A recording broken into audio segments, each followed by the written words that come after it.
well, to start with, what I'll do, just to set the environment in which we're working and so forth, we'll just show a few slides, and then I'll do the chat. So we have Pyramid Hill. Obviously, there's a reason you can see why there's Pyramid Hill. We have two guys here, Marilyn and Eric, who were two of the first imports that we brought from India for the Philippines. Now we have tradies as well, including mechanics, auto mechanic, stock persons, sex therapists, obviously with AI and so forth.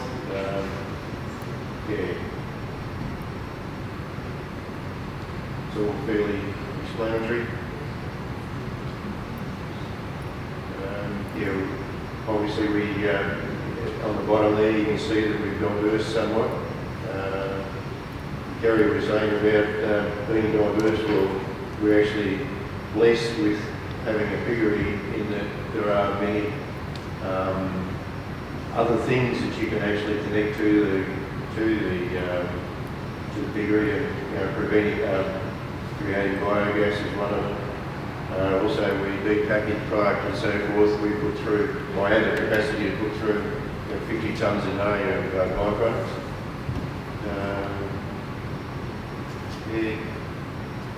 Self-explanatory. But the beauty too is the young people, the involvement of the young people in the district. The homes that are being built and are being purchased, also in Pyramid Hill. Right, so thank you for your interest in what we have unwittingly achieved in our local district. My name is Tom Smith, as has been said. My farm and I at Kiora are located in Kiarawalla. Pig industry is a very labour-intensive industry that requires very skilled persons to operate and perform for us.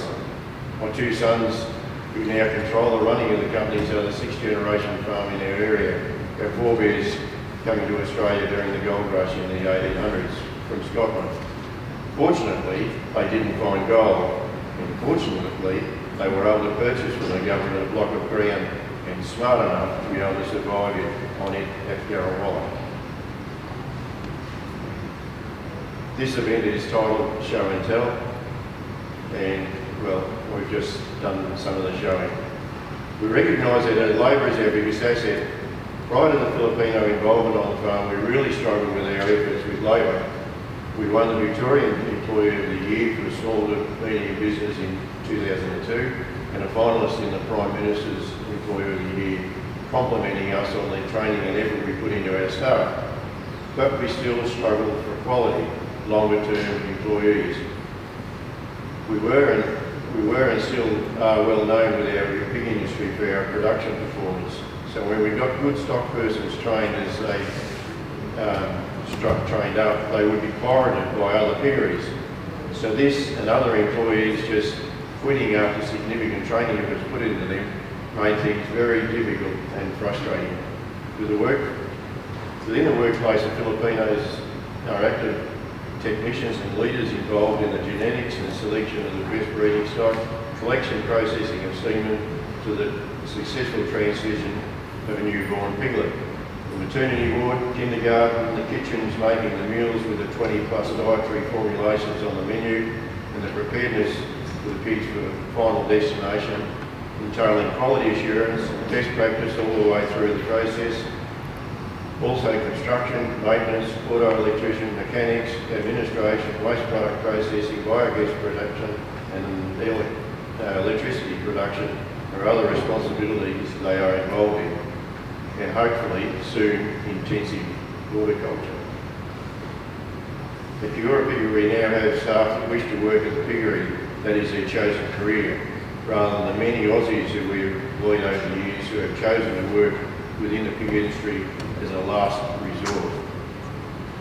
Over half of our 40 plus permanent staff are of Filipino origin. A few of them now are the second generation who work with us full time. We have a great working relationship with these people as we do with our Aussie employees. The source of labour has enhanced our confidence and ability to expand our operation considerably. We see this as being a win-win.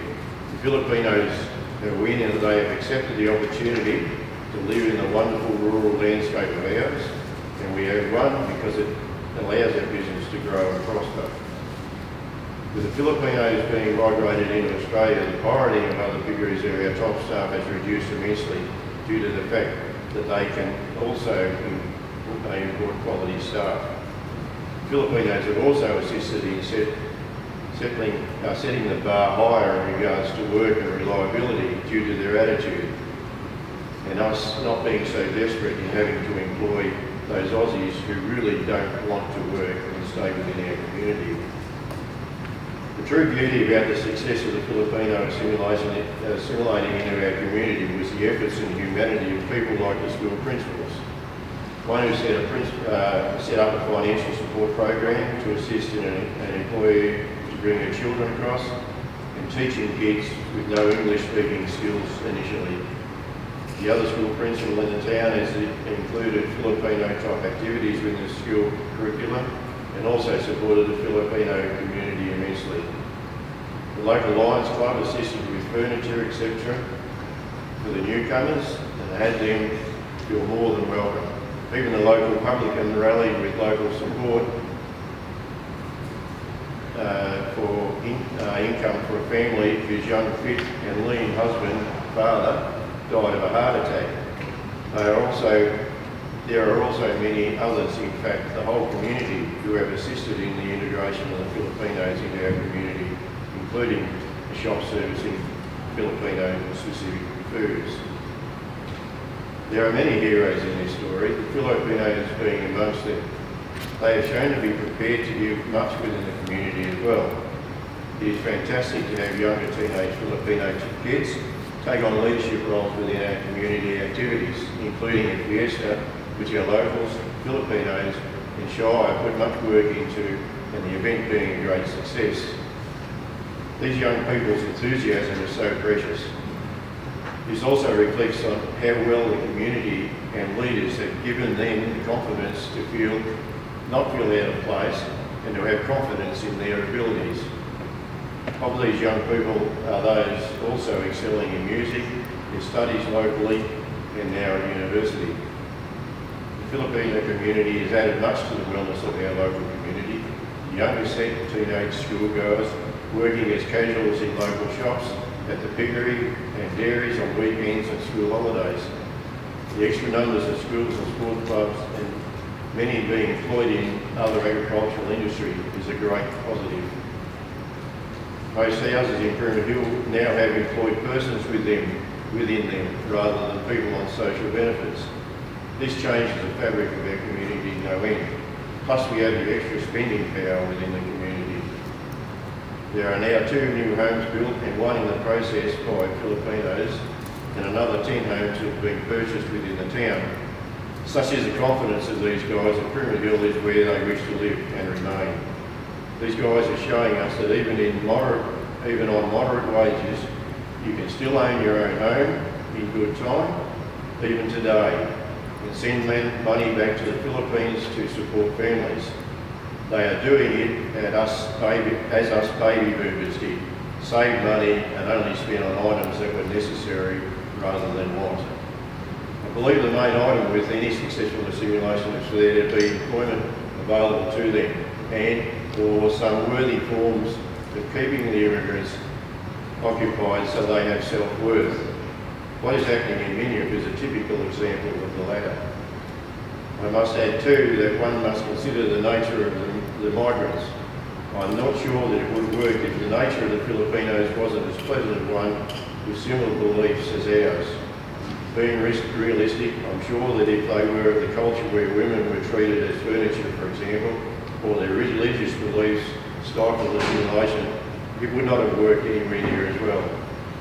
I'm not against other religions than what is practiced locally. The Sikh, for example, is one religion, as are many others, well renowned for their hospitality and acceptance of other beliefs. The loaders in or can be in a position to influence. Here are some issues faced by the immigrants coming in on a work visa and their families that I would like to alert you to. First being, extend the working visas and have it where is a solid pathway to the eventuation of citizenship. As employers, we want longer term employees. It lessens our training costs considerably as well as gives better performance. The Filipinos or any immigrant wants the assurance of having a permanent home. Being able to secure these guys within our local towns also stabilises the community as a whole. I also agree with some current sentiment from government there needs to be a time limit on these work visa migrants to stay in rural areas rather than moving on to the bigger cities. We have had a couple who have used us and the system to get into Australia as permanent residents and not stay here. Second, the visas for the parents/grandparents to be so that they don't need to be sent back home every 3 months and apply for another visa. It is too expensive, both with travel and applying for the visa. These elders are an important part of the ability of the families to have both partners working. Childcare centres pretty much don't exist in rural towns, and who better to have this task done by than the parents to look after their grandchildren. Who better also to be able to keep the younger immigrants familiar with their own culture and past beliefs. With this lack of child mining in country towns, this is a common sense way of overcoming part of the problem. It is common sense also to be supporting those elders in Australia rather than sending the money overseas for them to live there. For more money to stay in our local community and support the immigrants to do well, we ask to take out the current erroneous requirement of these elders having to leave the country and reapply for another visa. Third, assessment so that the immigrants with past education and experience have the qualifications so they are worth something. Several of the wives that have come across with their husbands have qualification and experiences that are of no account here, yet there is a demand for their professions. This is a total waste of quality resources and is unjust in we in rural areas don't have the education facilities to do a full-time course of veterinary, accounting, etc., as it's expensive for them on top of that. It is a tough order for the immigrants to have their kids being educated and having to do a course from scratch themselves and do it in the city. An assessment procedure and recommended top-up skills, academia, if necessary, is what we would wish for to qualify in Australia these guys for their previously chosen career. Fourth one, relax the IELTS. We don't need literal scholars. We do need guys who can communicate and understand basic instructions, including OH&S procedures. So test for that. Stop using IELTS as a form of culling process. There is every chance you are culling the ones that are best for our needs in some areas. Fifth one, appropriate housing is an issue everywhere. Most housing in country towns are typical of places with low economic status. Cheaper, less efficient, past the use-by date, haven't been maintained, etc. Rather than handouts, I would like to see rural areas be able to receive funds with lower interest rates. Government is able to borrow money at 1% or less, so why not add a little to administer the borrowings via rural finance, for example, and give these and other rural communities something that really doesn't cost the government anything and also stimulates employment in the housing sector in rural areas. Stipulations like basic housing designs to be adhered to and as being environmentally friendly, facing the right way, appropriate insulation, and building materials, double glazing of windows, etc. A maximum dollar allowance to be in place. Many positives are to be gained from something like this, I believe. The sixth one, lessen the cost of the visas to be able to have qualified workers migrate to our country. It is absurd that the appropriate total cost to bring someone to Australia is currently in the facility with 14 grand, including the agents fees. We are caught between a rock and a hard place. Expensive to bring in workers in and Aussies who either both don't want to work or don't want to move to rural areas, who are unskilled and will not commit for the longer term. Unions are out on the streets demanding job security. We want it also from employees. It is so easy and common for Aussie employees to jump ship. 7, there is the injustice that these guys work on working visas, they're on working visas, even though they pay the same tax rate as Aussie citizens, are not eligible for the likes of health benefits that we are. They have to get alternative expensive health insurance. We ask that while they are employed here and paying taxes as we do, then they be privileged as we are to these services and benefits available to our citizens. And 8th one, we don't need desk jockeys, we need intelligence,